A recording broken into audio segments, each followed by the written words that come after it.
Look, I'm going to cut straight to the chase. You're standing at a crossroads right now, in this moment. Picture it. The world's watching, waiting for you to say something, do something, be something. And there's this voice in your head, whispering, nagging, telling you to play it safe. Smile, it says. Nod, don't make waves. Be the nice girl. That voice, it's not you. It's society's programming, hardwired from the moment you were born, designed to keep you small, predictable, and quiet. But here's the truth. The world doesn't change because of nice girls who follow the script. It changes because of women who rip that script to shreds and write their own story. And I'm here to tell you, society doesn't need another nice girl.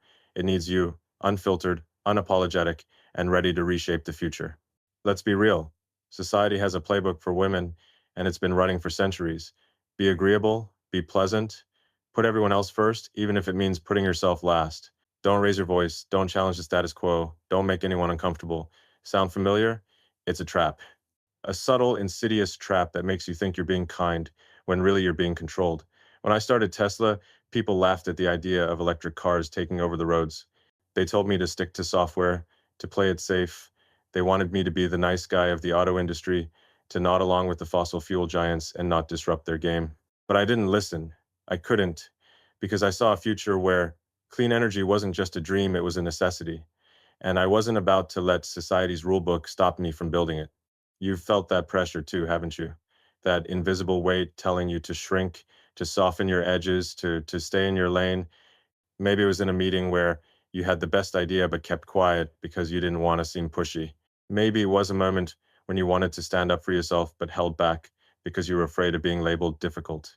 I get it. I've been there not as a woman, sure, but as someone who's been told my whole life that my ideas were too big, too crazy, too impossible. When I said I wanted to land rockets back on Earth like something out of a sci-fi movie, people didn't just roll their eyes, they practically laughed me out of the room. But here's the thing. Every time you let that pressure win, every time you choose to be the nice girl, you're handing over your power, you're letting someone else define who you are and what you're capable of. That's not just a personal loss, it's a loss for the world. Because the truth is, the future doesn't get built by people who blend in. It gets built by people who stand out, who dare to be inconvenient, who refuse to let the world's expectations box them in. When I started SpaceX, I wasn't trying to make friends with the aerospace industry. I was trying to make humanity a multiplanetary species. That's not a goal you achieve by being polite or playing by the rules. It's a goal you achieve by being relentless, by questioning everything, by saying, this is what I believe in and I'm going to make it happen, whether you like it or not. And that's what I'm asking you to do today. Stop letting society's programming dictate your choices. Stop letting the nice girl label keep you from stepping into your full potential. Let's talk about that programming for a second. It starts early, really early. From the time you're a kid, you're taught to be agreeable, to avoid conflict, to make sure everyone else is comfortable before you even think about yourself. It's not just about being kind, it's about being compliant. It's about making sure you don't disrupt the system. Think about it. How many times have you been told to smile more, to soften your tone, to not be too much? That's not advice meant to help you grow. That's a leash meant to keep you in check. When I was building PayPal, then Tesla, then SpaceX, I heard the same kind of thing. Tone it down, Elon. Don't be so intense. Don't push so hard. But pushing hard is how you break through. It's how you take an idea that sounds insane, like reusable rockets or a global network of satellites beaming internet from space, and turn it into reality. The nice girl programming isn't about you. It's about making everyone else feel safe while you stay small. It's about ensuring you don't threaten anyone's ego or challenge the way things have always been done. But here's the kicker.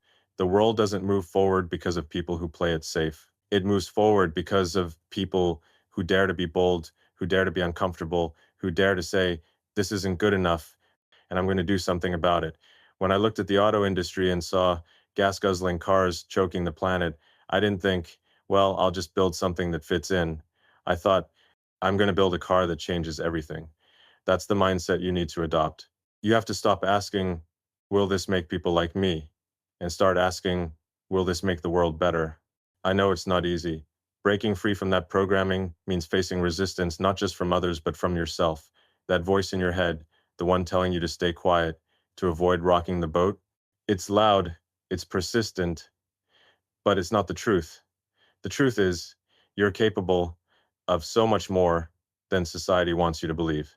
You're not here to be a supporting character in someone else's story. You're here to be the hero of your own.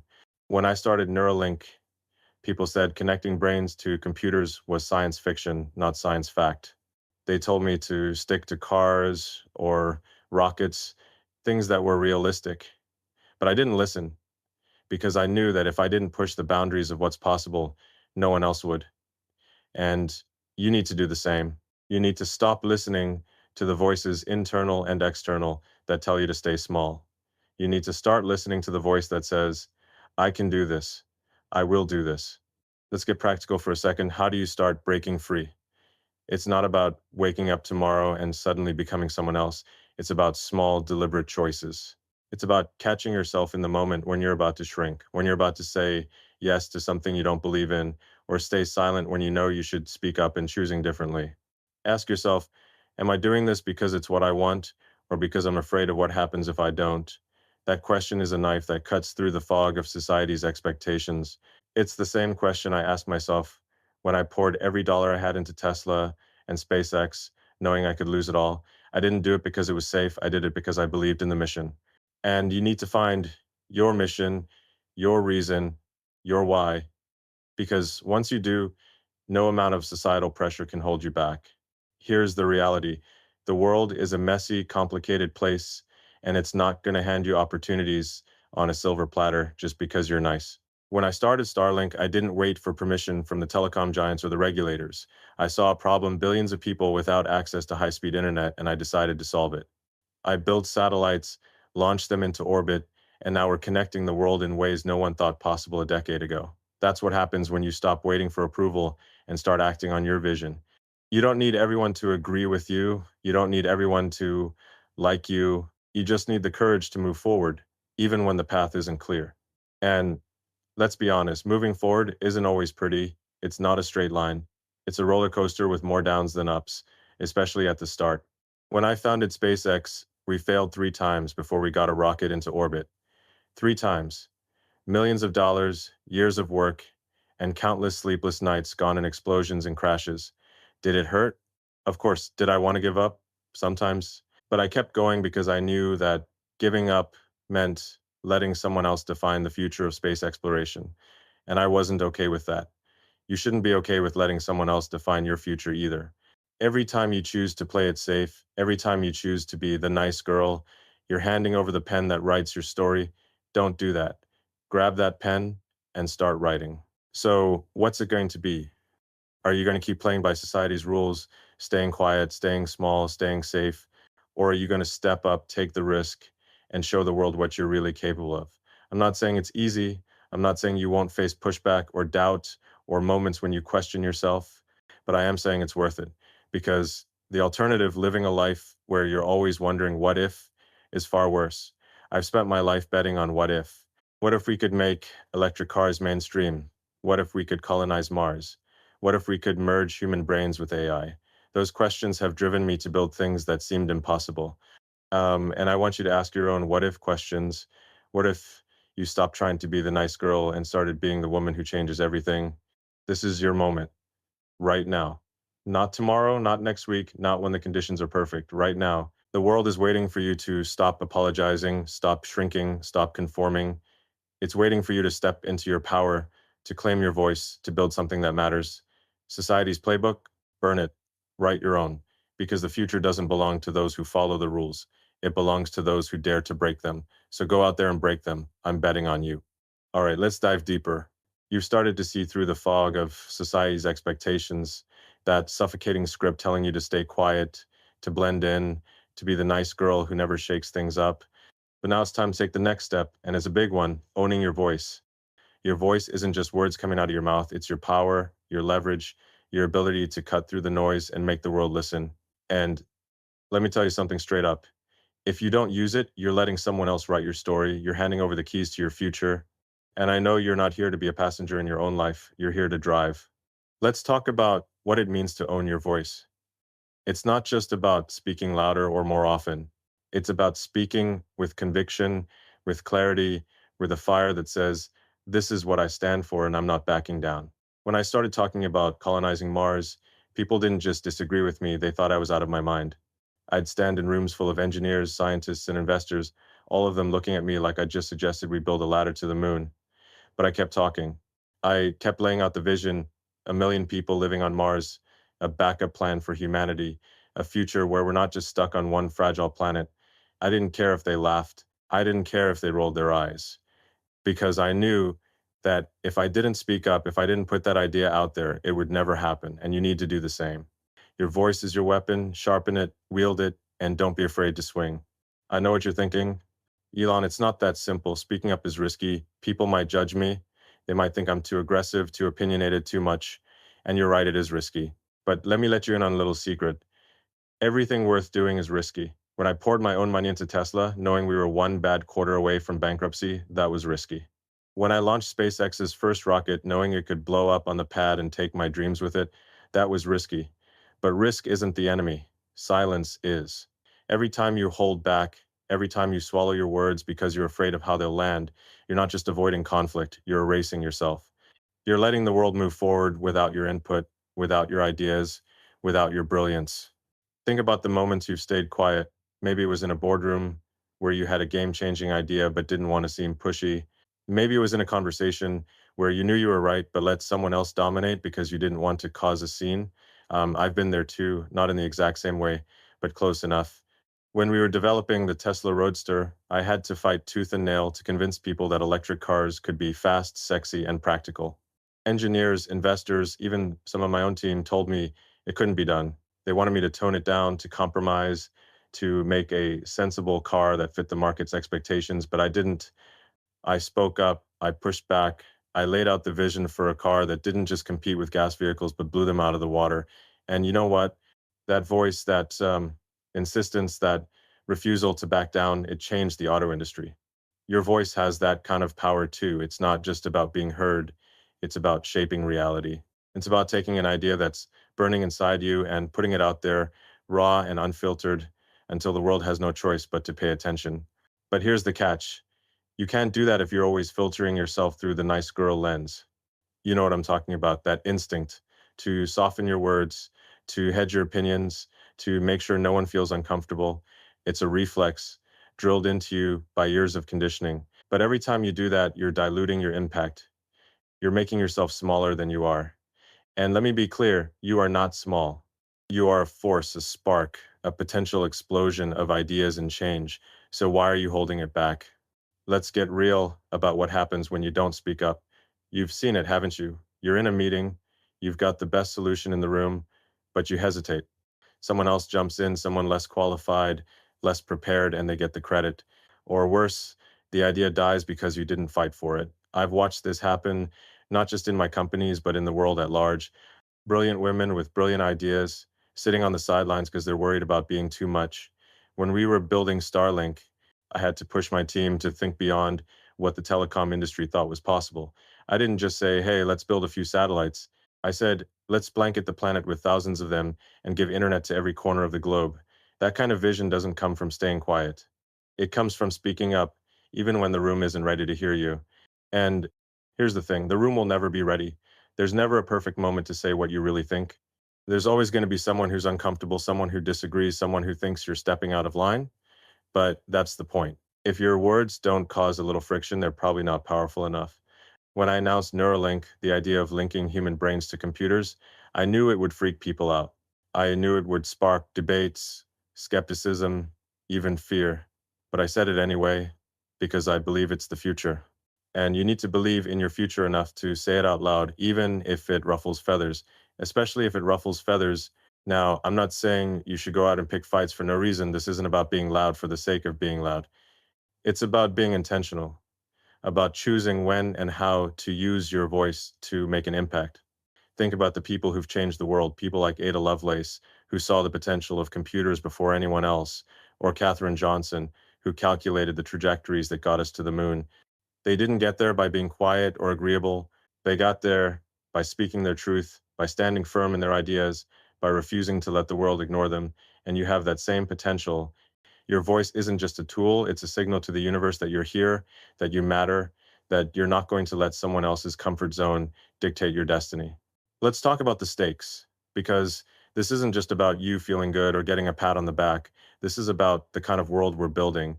Every time you hold back, every time you let fear of judgment or rejection silence you, you're not just limiting yourself, you're limiting what's possible for everyone. When I started XAI, my goal wasn't just to build cool tech, it was to accelerate human discovery, to help us understand the universe in ways we can't even imagine yet. That's the kind of impact you can have when you stop worrying about being liked and start focusing on being heard. Your ideas, your perspective, your unique way of seeing the world, they're not just valuable, they're essential. The world needs them. And the only way the world gets them is if you open your mouth and let them out. So how do you do it? How do you how do you start owning your voice? It's not about flipping a switch and suddenly becoming a different person. It's about practice, about building the muscle of courage one rep at a time. Start small if you have to. The next time you're in a conversation and feel that urge to stay quiet, push through it, say what's on your mind, even if your voice shakes. The next time you're in a meeting and someone interrupts you, don't let them steamroll you politely, but firmly take the floor back. The next time you have an idea that feels too big, too bold, too out there, don't bury it, share it, write it down, pitch it. Because here's the truth, the more you use your voice, the stronger it gets. The more you speak from conviction, the less you care about the noise of criticism or disapproval. It's like launching a rocket. Each time you fire it up, you get a little closer to orbit. And let me tell you something else. People notice when you speak with conviction.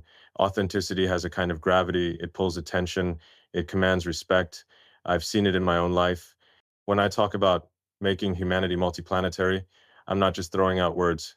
I'm laying out a vision that I believe in with every fiber of my being, and people respond to that. They may not always agree, they may not always understand, but they listen because they know I'm not just talking to fill the silence, I'm talking to change the future. And that's what you need to do. Don't speak to be liked, speak to be remembered, speak to make a dent in the universe. I know it's scary. I know there's a part of you that's thinking, what if I say the wrong thing? What if I look foolish? What if they don't take me seriously? But here's the reality, silence is a far worse fate than being misunderstood.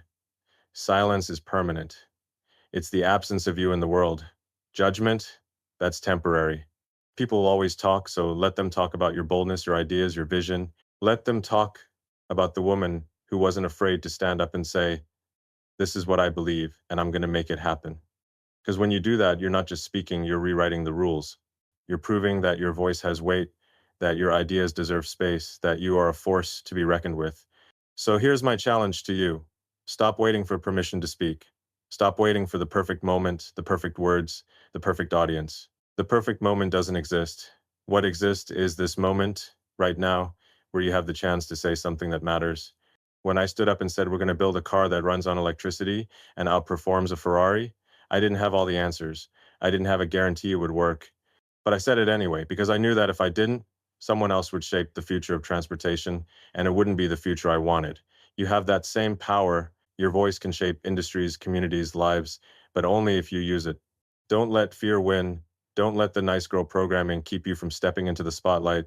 The world doesn't need another person who nods along to keep the peace. It needs you, your ideas, your passion, your truth.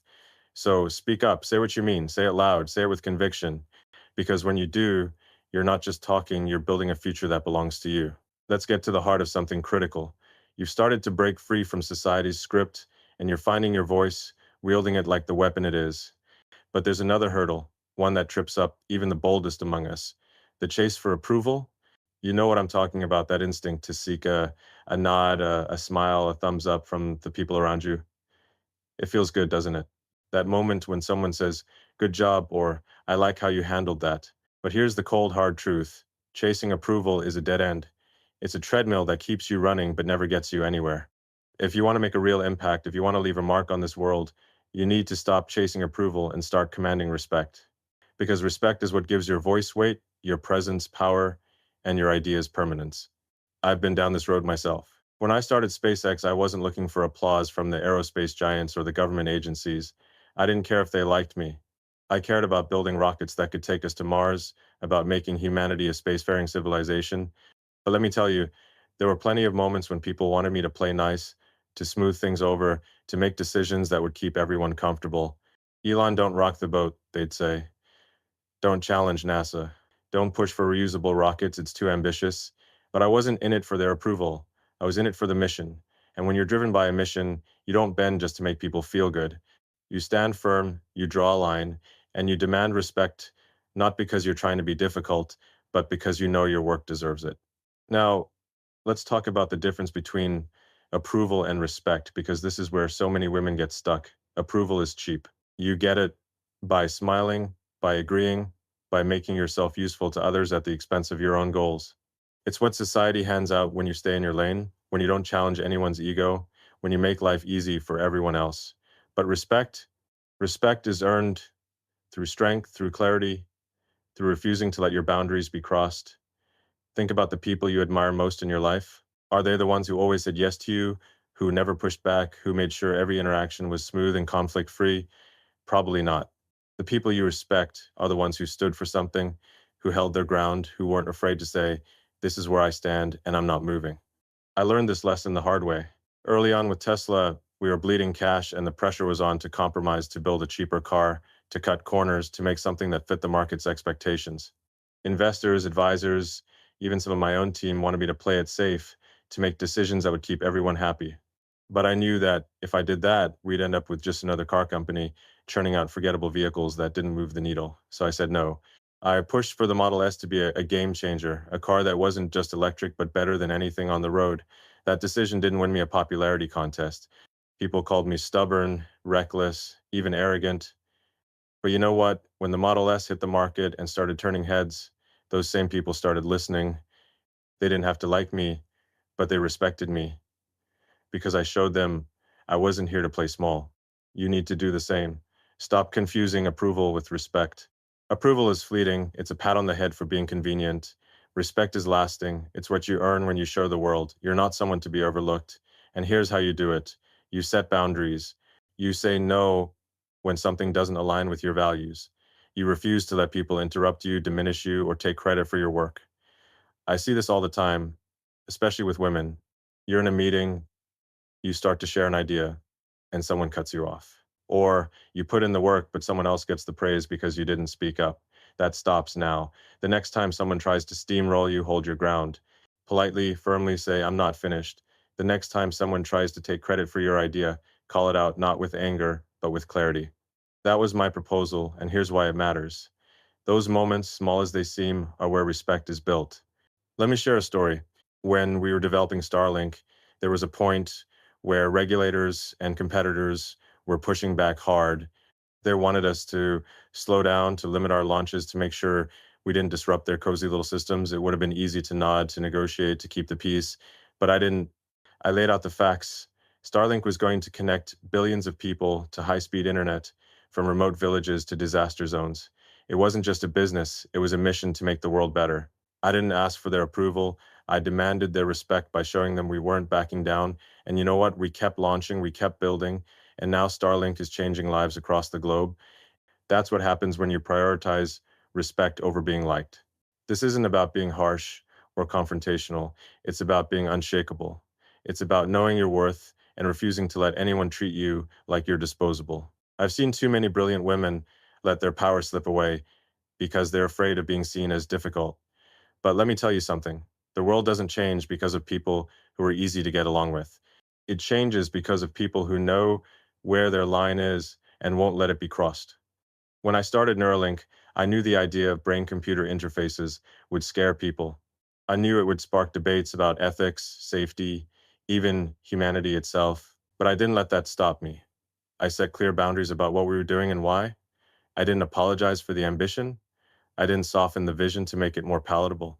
And that clarity, that refusal to compromise, is what earned respect from the people who mattered. Here's the practical part.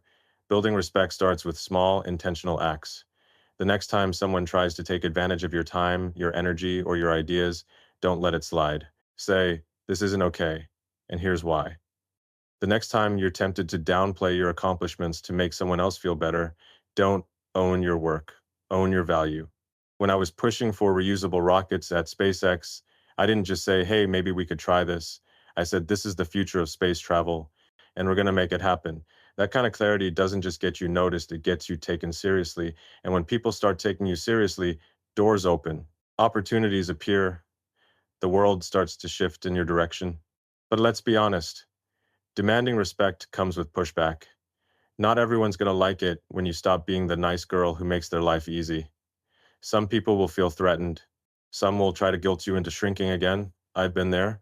When I refused to back down on Tesla's mission to go all in on electric, I got pushback from every corner. Investors, competitors, even some of my own team. They wanted me to be more reasonable, more accommodating, but I knew that being reasonable would have meant giving up on the vision, and giving up wasn't an option. You're going to face that too. People who want you to stay small because it's more comfortable for them. Don't let them win. Their comfort isn't your responsibility, your mission is. And here's the beautiful thing about respect, it compounds. The more you demand it, the more you get. The more you show people you're not here to be overlooked, the more they start to see you as a force. I saw this with my team at XAI. When we started building AI to accelerate human discovery, I didn't sugarcoat the ambition. I didn't try to make it sound easy or safe. I laid out the stakes. We're here to answer the biggest questions about the universe, and we're not going to stop until we do. That clarity earned respect not just from my team, but from the scientific community, from partners, from the world. And it's the same for you. When you show up with that kind of conviction, people don't just hear you, they follow you. So, what's it going to take? It's going to take courage. It's going to take saying no when you've been trained to say yes. It's going to take standing up for yourself when every instinct tells you to sit down. But you can do it. You're not here to be liked by everyone. You're here to be respected by those who matter. And the way you get there is by showing the world that your values, your ideas, your mission, they're non-negotiable. When I look back at the moments that defined my career, whether it was betting everything on Tesla, launching Starlink against all odds, or pushing Neuralink into uncharted territory, it wasn't about winning a popularity contest. It was about standing for something bigger than myself and refusing to let anyone diminish it. That's what I'm asking you to do. Stop chasing approval, start commanding respect. Because when you do, you're not just changing how people see you, you're changing the world. All right, you're starting to break free from the chains of being the nice girl. You're finding your voice, demanding respect, and refusing to let society's script define you. But now we're going to push deeper because this isn't just about rejecting what's holding you back. It's about locking onto something bigger, something that pulls you forward. I'm talking about purpose, not the small, tidy kind of purpose that keeps you busy or gets you through the day. I'm talking about a grand, audacious, world-shaking purpose that lights a fire in your soul and keeps you moving, even when everything around you says stop. Because here's the truth. If you want to change the game, if you want to leave a dent in the universe, you need to live for something bigger than approval, bigger than comfort, bigger than yourself. Let me take you back to when I started SpaceX. I wasn't just trying to build a rocket company. I was driven by a purpose so big it sounded insane to most people, making humanity a multiplanetary species. I looked at Earth, beautiful, fragile, vulnerable, and realized we couldn't keep all our eggs in one basket. A single asteroid, a single catastrophe could wipe us out. That's not just a problem, it's an existential threat. So I set out to build a future where we're not just surviving on one planet, but thriving across the stars. That purpose wasn't about making money or winning awards. It was about ensuring the survival of our species, about giving humanity a shot at something greater. And let me tell you, when you're anchored to a purpose like that, the noise of criticism, the weight of doubt, the temptation to play it safe, they all fade away. You have a purpose like that inside you. Maybe you haven't named it yet. Maybe it's buried under years of being told to stay quiet, to prioritize others, to keep your dreams small. But it's there waiting for you to claim it. And I'm not talking about something vague like being happy or helping people. I'm talking about a mission that's so clear, so compelling that it wakes you up in the morning and keeps you up at night. For me, it's been about pushing the boundaries of what's possible, whether that's electric cars with Tesla, internet for the world with Starlink, or unlocking the mysteries of the universe with XAI. Each of those missions came with moments when I could have walked away, when the easier path was right there, whispering, just take it, be reasonable. But purpose doesn't let you settle for reasonable. It demands you go all in. Here's what I've learned. Living for approval is like trying to fill a bucket with a hole in it. You keep pouring in energy, chasing praise, tweaking yourself to fit what others expect, but it never lasts. The moment someone nods at you, you're already looking for the next nod, the next good job. It's exhausting and it's empty. Purpose, on the other hand, is solid. It's a foundation you can build on, a North Star that doesn't shift when opinions do. When we were on the brink of failure with Tesla in 2008, with the financial crisis hitting and our cash running dry, I could have thrown in the towel. Everyone expected me to. Investors were begging me to sell, to cut losses, to be practical, but my purpose to make sustainable transport a reality wouldn't let me quit. I put in every dime I had, every ounce of energy, because I knew that giving up meant letting the future slip away. That's what purpose does. It keeps you moving when everything else says stop. So, how do you find your purpose? It starts with a question. What's the one thing you can't stop thinking about? What's the problem, the idea, the vision that keeps you up at night? Maybe it's creating something new, a business, a technology, a movement. Maybe it's solving a problem that no one else sees, like bringing education to underserved communities or building systems that make life fairer. For me, it was looking at the stars and thinking, we belong out there. When I founded XAI, it wasn't just about building AI, it was about accelerating human discovery, about answering questions like, why are we here? And what's the universe made of? That's the kind of purpose that doesn't just motivate you, it transforms you. It takes you from someone who's reacting to the world to someone who's shaping it. But here's the thing about purpose, it's not always comfortable. In fact, it's usually the opposite. Purpose comes with resistance because purpose challenges the status quo. When I started talking about Neuralink, about connecting human brains to computers, I knew it'd make people uneasy. I knew it'd spark debates about ethics, about what it means to be human. But I also knew that if we didn't push that boundary, we'd be stuck in the same old patterns, never reaching our full potential as a species. Your purpose will do that too. It'll make people uncomfortable. It'll make them question you. It'll make them say, who does she think she is? And that's okay, because the people who change the world, whether it's Marie Curie discovering radioactivity or Malala Yousafzai fighting for education, aren't the ones who make everyone feel good. They're the ones who make everyone think. Let's talk about what happens when you don't have a purpose. You drift. You get caught in the cycle of pleasing others, of checking boxes, of living a life that looks good on paper but feels hollow inside.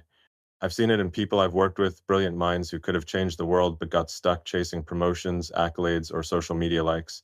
They're not living, they're performing. And I don't want that for you. You're not here to perform, you're here to create, to build, to leave something behind that matters. When I look at what we've done with Starlink, connecting over 1 million people in remote areas to the internet, I don't think about the awards or the headlines. I think about the kid in a village who can now access knowledge, start a business, dream bigger. That's purpose. That's what makes the sleepless nights, the endless meetings, the constant pushback worth it. Here's how you start living with purpose. First, stop waiting for permission. You don't need someone to tell you your mission is valid. When I started SpaceX, no one handed me a manual on how to build a space company. I just started asking questions. What do we need to get to Mars? How do we make rockets reusable? How do we make it affordable? Your purpose starts the same way with questions. What's the one thing you'd change about the world if you could? What's the legacy you want to leave? Write it down, say it out loud, let it take shape, and then start moving toward it one step at a time. It doesn't have to be perfect, it doesn't have to be fully formed. When I started Tesla, I didn't have all the answers about electric cars. I just knew we needed to stop burning fossil fuels. That was enough to get started. Second, expect resistance. Purpose isn't a smooth ride, it's a rocket launch, full of turbulence and uncertainty. When we were building the Falcon 9, we had 3 failures in a row, 3 explosions, millions of dollars gone, and a whole lot of people telling me to give up.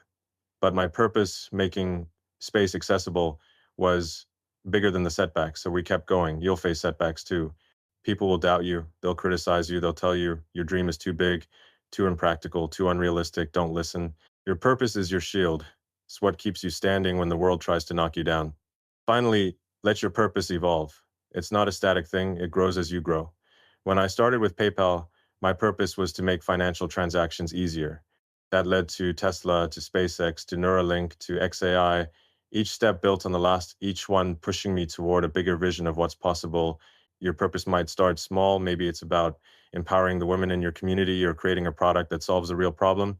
But as you grow, as you learn, as you push, it'll expand. It'll take you places you never imagined.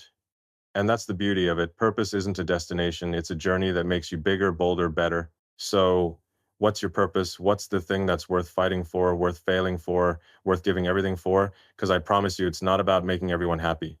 It's not about fitting in or following the rules. It's about finding that one idea, that one mission, that one vision that sets your soul on fire and refusing to let it go. When I look at the future, I see a world where women like you aren't just part of the story, they're writing it. They're building companies, solving problems, changing lives. But that only happens if you choose purpose over approval, if you choose to live for something bigger than yourself. So go find it, go fight for it. Because the world isn't waiting for another nice girl, it's waiting for you to show up with a purpose that changes everything. You've started to break free from the nice girl trap. You're finding your voice, commanding respect, and anchoring yourself to a purpose that's bigger than the noise of approval. But now we're at a turning point, a moment where you have to make a choice. Stay comfortable or step into the unknown. I'm talking about risk, real, heart pounding, stomach churning risk. The kind that makes your palms sweat and your mind race with what ifs. Because let me tell you something, if you want to build something extraordinary, if you want to live a life that actually matters, you can't stay in the safe zone. Risk isn't just a possibility, it's the only path to greatness. And I'm here to tell you why you need to embrace it, why you need to run toward it, and why it's the one thing that will unlock the potential you didn't even know you had. Let's get personal for a second. When I put every dollar I had into Tesla and SpaceX, I wasn't just betting my money, I was betting my future. Um, I was sleeping on the factory floor, working 100-hour weeks, knowing that one wrong move could tank everything. People called me crazy. They said I was throwing my life away on dreams that were too big, too impossible. But here's what they didn't get. Playing it safe isn't living, it's existing. When we launched our first Falcon 1 rocket, it blew up. Then the second one failed. Then the third. Three explosions, millions of dollars in flames, and a whole lot of people telling me to quit, but I didn't because I knew that risk wasn't the enemy, mediocrity was. And if I didn't take those risks, I'd spend the rest of my life wondering what could have been. You felt that pull, haven't you? That moment when you're standing on the edge of something big, a new idea, a bold move, a chance to change your life or the world around you. Maybe it's starting a business, speaking out against something wrong, or chasing a dream everyone else calls unrealistic. But then the fear kicks in. What if it fails? What if you look foolish? What if you lose everything? I get it. Society has drilled into you that risk is dangerous, especially for women. You're told to be cautious, to avoid mistakes, to keep your head down and your life tidy. But that's just another way of keeping you small, of making sure you don't disrupt the system. The truth is, risk is where the magic happens. It's where you find out what you're made of, where you discover the strength you didn't know you had. Let's talk about what risk really is. It's not reckless gambling or throwing caution to the wind. It's a calculated leap towards something you believe in, even when the outcome isn't guaranteed. When I started Starlink, I didn't just wake up one day and decide to launch thousands of satellites. I looked at the world, billions of people without internet, cut off from knowledge, opportunity, connection, and I saw a problem worth solving, but it was a massive risk. We were betting billions of dollars, years of work, and my reputation on a system no one had ever built before. Regulators pushed back, competitors scoffed, even some of my own team thought it was too ambitious. But I knew that if we didn't try, if we didn't take that leap, someone else would shape the future of global connectivity, and it wouldn't be the future I envisioned. That's what risk does. It forces you to commit. It demands that you back your vision with action, even when the odds are stacked against you. And let's be clear, the odds will be stacked against you. When I founded Neuralink, the idea of merging human brains with AI sounded like something out of a sci-fi novel. Scientists, ethicists, even tech insiders said it was too far-fetched, too dangerous. But I wasn't interested in what was safe or easy. I was interested in what was necessary. If we're going to keep up with the machines we're building, if we're going to unlock the full potential of the human mind, we have to take risks that scare people. And you need to do the same. Your biggest ideas, your boldest dreams, they're on the other side of that fear, that uncertainty, that leap into the unknown. Um, Here's the thing about risk. It's not just about the outcome, it's about the process. Every time you take a risk, you learn something you couldn't have learned any other way. Every failure, every misstep, every moment when things don't go as planned, it's data, it's feedback, it's fuel for the next try. When our first three rockets failed at SpaceX, I didn't see them as the end. I saw them as lessons. We analyzed every piece of debris, every line of code, every decision we made. And on the fourth try, we got to orbit. That's what risk gives you, the chance to fail, to learn, to grow. If you never risk anything, you never fail, but you also never grow. You stay stuck, safe, and small. And that's not who you are. Let's talk about the stakes, because this isn't just about you, it's about the world you're shaping.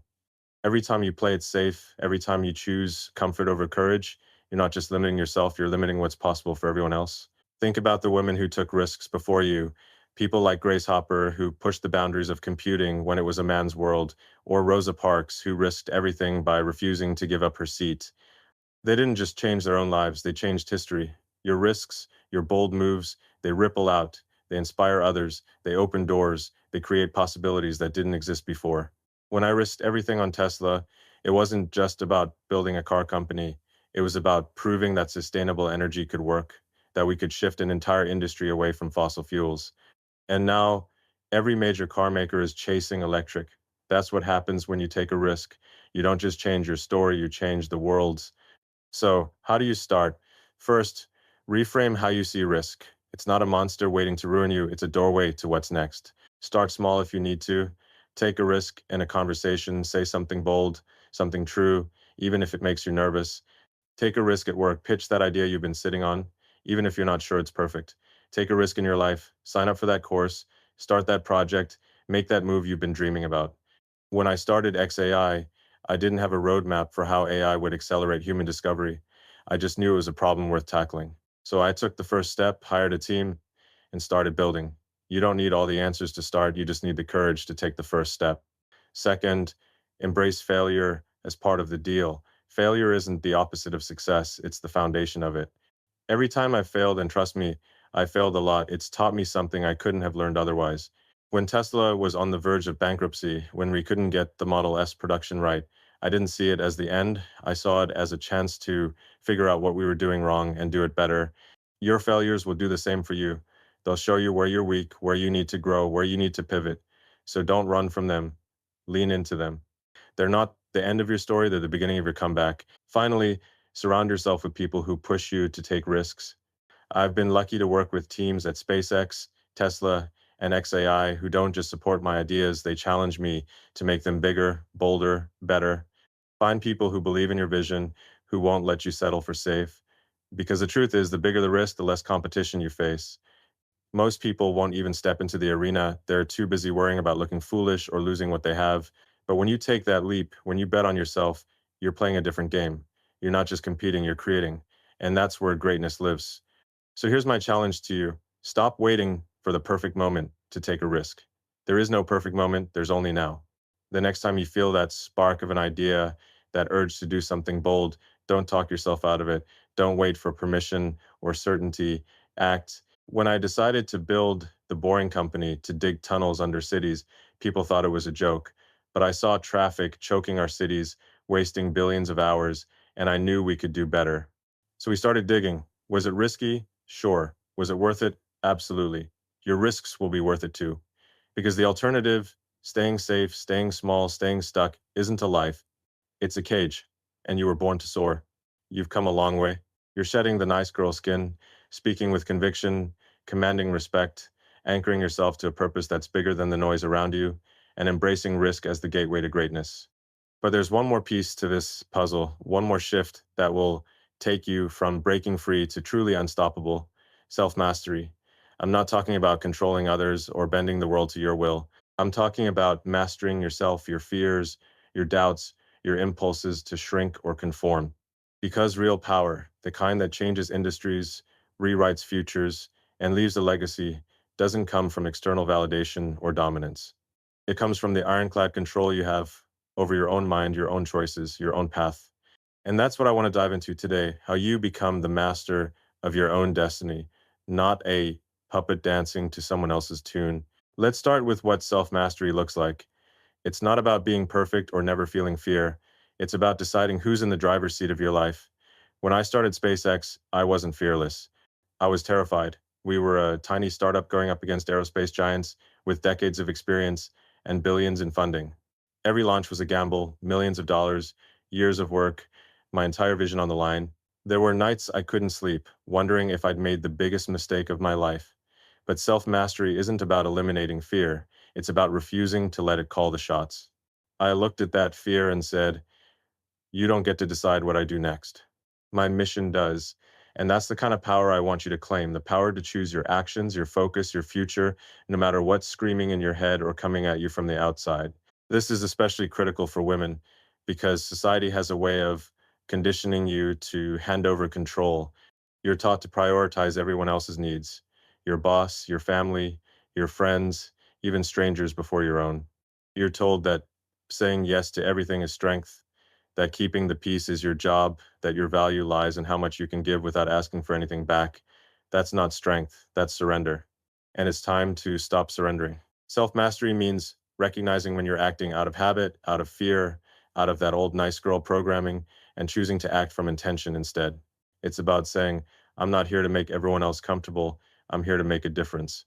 Let me share a story. When we were building Tesla, there was a moment when everything was on the line. We were burning through cash, production was a mess, and the media was circling like vultures, ready to write our obituary.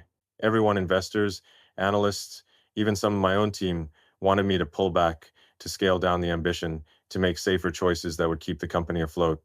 It would have been so easy to listen, to play the reasonable card and keep everyone happy. But I knew that if I did that, Tesla would just be another car company churning out forgettable vehicles that didn't move the needle. So I dug in. I doubled down on the vision, a world powered by sustainable energy, no compromises. That meant saying no to shortcuts, no to half measures, no to the pressure to conform. It was one of the hardest things I've ever done, not because of the external pushback, but because it required me to master my own doubts, my own temptation to take the easy way out. That's self mastery, choosing your mission over your comfort every single time. You face those moments too, don't you? Maybe it's a job where you're expected to stay quiet and go along with decisions you know are wrong. Maybe it's a relationship where you're constantly putting your needs last to keep the peace. Maybe it's a dream you've buried because you're afraid it's too big, too bold, too selfish. Those are the moments where self mastery matters most. It's about catching yourself in the act of shrinking and saying, not today. I'm choosing me. I'm choosing my purpose. It's about refusing to let fear, guilt, or the need to please dictate your decisions. Because when you do that, you're not just taking back control, you're claiming power. The kind of power that makes people sit up and take notice, the kind that changes the game. Let's talk about why this is so hard. Society doesn't just want you to be nice, it wants you to be predictable. It wants you to follow the script, to stay in your lane, to make choices that don't disrupt anyone's comfort zone. But self mastery is the opposite of predictability. It's about breaking the script, rewriting the rules, and deciding for yourself what your life is going to mean. When I started Neuralink, I knew the idea of brain computer interfaces would make people uncomfortable. It challenged everything, our understanding of technology, of humanity, of what's possible. But I didn't let that stop me. I didn't ask for permission or try to soften the vision to make it more palatable. I looked at the science, the potential, the stakes, and I made a choice. This is worth fighting for. That's self mastery, knowing what matters to you and refusing to let anything or anyone pull you off course. Here's the practical side. Self mastery starts with awareness. You have to catch yourself in the moment when you're about to default to old habits, saying yes when you mean no, staying silent when you want to speak, prioritizing someone else's comfort over your own growth. Next time you feel that urge to conform, pause. Ask yourself, is this my choice? Or is this what I've been trained to do? That question is like a circuit breaker. It stops the automatic response and gives you a chance to choose differently. When I was pushing for Starlink, there were moments when I could have backed off, when regulators and competitors were breathing down our necks, telling us to slow down, to play by their rules. But I paused, I reflected, and I chose to keep going. Not because it was easy, but because it was right. You need to do the same. Pause, reflect, choose. Second, set boundaries and stick to them. This is where self mastery gets real. Boundaries aren't just about saying no, they're about saying, this is who I am and this is what I stand for. When I founded XAI, I set a clear boundary. We're not here to build just another AI company. We're here to accelerate human discovery, to push the boundaries of what we believe is possible. That meant saying no to distractions, no to projects that didn't align with the mission, no to the temptation to chase short term wins over long term impact. You need to set those boundaries too. Maybe it's saying no to extra work that doesn't serve your goals. Maybe it's refusing to let someone undermine your ideas. Maybe it's carving out time for your own dreams, even when the world demands you give it all away. Those boundaries are your power. They show the world you're not here to be used, you're here to build. Finally, invest your energy where it counts. Self mastery means being ruthless about where you spend your time, your focus, your heart. Too many women get caught in the trap of giving everything to everyone else, fixing other people's problems, smoothing over conflicts, keeping the peace until there's nothing left for themselves. I've seen it in my own life, the temptation to get pulled into every crisis, every drama, every distraction. But I've learned to say, that's not my mission. When we were building the Tesla Gigafactory, I could have spent my days putting out fires, supply chain issues, labor disputes, media scandals, but I focused on the big picture, building a factory that could produce batteries at a scale no one had ever seen. That focus, that discipline, is what turned Tesla from a struggling startup into a global force. You need that same discipline. Stop pouring your energy into pleasing others, pour it into your mission, your growth, your legacy. Here's the payoff. When you master yourself, you become unstoppable. Not because the world stops throwing obstacles at you, it won't, but because you've built the strength to keep going no matter what. When I look at the moments that define my career, whether it was saving Tesla from bankruptcy, landing a rocket on a drone ship, or launching the first Starlink satellites, it wasn't about luck or talent.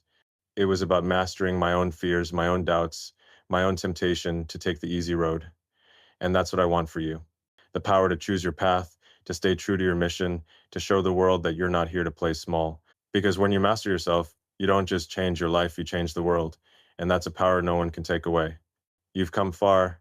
You've shattered the nice girl mold, claimed your voice, demanded respect, anchored yourself to a purpose, embraced risk, and mastered the art of choosing your own path. Now, we're at the final piece of this journey, the one that ties it all together, legacy.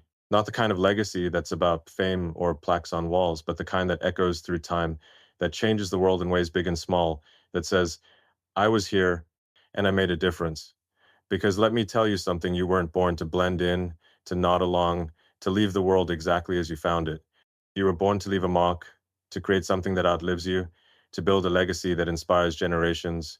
And that's what I'm here to talk about, how you stop playing small and start living for something eternal. Let's start with a hard truth. Most people go through life without ever thinking about their legacy. They're too busy chasing the next deadline, the next paycheck, the next, like on their social media post. But you're different. You're not here to just get by. You're here to create something that matters, something that shifts the course of history, even if it's just in your corner of the world. When I founded SpaceX, I wasn't thinking about building a company that made cool rockets. I was thinking about a future where humanity lives among the stars, where our species doesn't just survive, but thrives across the cosmos. That's the kind of legacy I'm chasing, one that's bigger than me, bigger than any one moment, bigger than any one failure or success. And I want you to chase that kind of legacy too, one that's rooted in your unique vision, your unique fire. What does a legacy look like? It's not always about headlines or history books. Sometimes it's the lives you touch, the ideas you spark, the paths you pave for others. When we launched the first Tesla Roadster, it wasn't just about building a fast electric car. It was about proving to the world that sustainable energy could be exciting, practical, revolutionary. That car wasn't just a product, it was a statement. It changed how people saw electric vehicles, and now every car maker is racing to catch up. That's legacy, creating a ripple that turns into a wave. Your legacy might be a business that empowers your community, a piece of art that inspires, a movement that gives voice to the voiceless. Whatever it is, it starts with you deciding that you're not here to just exist, you're here to transform. Let's talk about why this matters, especially for women. Society has a way of telling you your role is to support, to nurture, to keep things running smoothly in the background. But I'm here to tell you that's not enough. You're not a supporting character in someone else's story, you're the protagonist in your own. When I look at women like Hedy Lamarr, who invented technology that became the backbone of Wi-Fi and Bluetooth, or Kamala Harris, who broke barriers in politics, I see legacies built on courage, on refusing to be sidelined, on saying, my ideas, my work, my vision, they matter. You have that same potential. But it doesn't happen by accident. It happens when you decide to live with intention, to make choices that align with a vision bigger than today's to-do list. Here's a story from my own journey. When we started Starlink, the goal was to connect the unconnected billions of people in remote areas, cut off from the internet, from opportunity, from knowledge. It sounded crazy. Thousands of satellites, billions of dollars, a logistical nightmare. People said it couldn't be done, that I was biting off more than I could chew. But I saw a world where a kid in a rural village could access the same information as a CEO in New York, where communities could thrive because they weren't isolated anymore. That vision kept me going through the setbacks, the regulatory battles, the endless challenges, and now Starlink is beaming internet to over 1 million people in places no one thought could be reached. That's legacy, not just the satellites, but the lives changed, the possibilities unlocked. You have the power to create something like that, something that outlives you, something that reshapes the world in ways only you can imagine. But here's the catch. Building a legacy means letting go of the need to be universally loved. The people who leave a mark, whether it's inventors, activists, or leaders, aren't always popular. They're often misunderstood, criticized, even vilified. When I pushed for reusable rockets at SpaceX, I wasn't winning any popularity contests. The aerospace industry thought I was delusional, and some of my own team doubted we could pull it off, but I wasn't doing it for their approval. I was doing it because I believed it was the key to making space affordable, to opening the stars to humanity. Your legacy will come with pushback too. People will question your ambition, your methods, your right to take up space. Let them. Their doubts don't define you, your actions do. So, how do you start building your legacy? First, think long term. Most people are trapped in the short game, fixing today's problems, chasing tomorrow's rewards. But legacy is about the long game. It's about asking, what will people remember about me in 10 years, 50 years, 100 years? When I started XAI, I wasn't thinking about the next quarter's earnings. I was thinking about how AI could help us answer the biggest questions about the universe, questions that might take decades to unravel. Your legacy starts with that kind of vision. What's the one thing you want to leave behind? A company that changes an industry, a community that's stronger because of you, a story that inspires others to dream bigger? Write it down, make it real, because the moment you name it, you start building it. Second, act like your legacy is already in motion. Every choice you make today, every conversation, every project, every stand you take is a brick in the foundation of what you'll leave behind. When we were struggling to get Tesla off the ground, every decision felt like it could make or break us. I didn't just focus on building a car. I focused on building a movement, a world where clean energy wasn't a niche, but a necessity. You need to approach your life the same way. That idea you're hesitant to share, share it. That project you're scared to start it. That change you want to see in your workplace, your community, your world, fight for it. Because every action you take is a piece of your legacy, a signal to the world that you were here and you mattered. Finally, inspire others. A true legacy isn't just about what you do, it's about what you set in motion. When I look at SpaceX, I'm not just proud of the rockets we've built. I'm proud of the thousands of people we've inspired to think bigger, to push harder, to believe in a multiplanetary future. Your legacy will do the same. The way you live, the risks you take, the purpose you chase, it will light a spark in others. It will show the women around you, the girls watching you, that they don't have to settle for small. They can aim for the stars, just like you. And that's the most powerful thing you can do, not just change your own life, but change the lives of those who come after you. So here's my final challenge. Stop living for today's applause and start living for tomorrow's impact. You're not here to be another nice girl who keeps the world comfortable. You're here to be a force, a creator, a visionary. When I think about the future, I see women like you leading the charge, building companies, solving problems, rewriting the rules. But that only happens if you decide right now that your legacy is worth fighting for. So go out there and fight, take up space, make noise, leave a mark, because the world isn't waiting for another nice girl. It's waiting for you to build a legacy that echoes through time,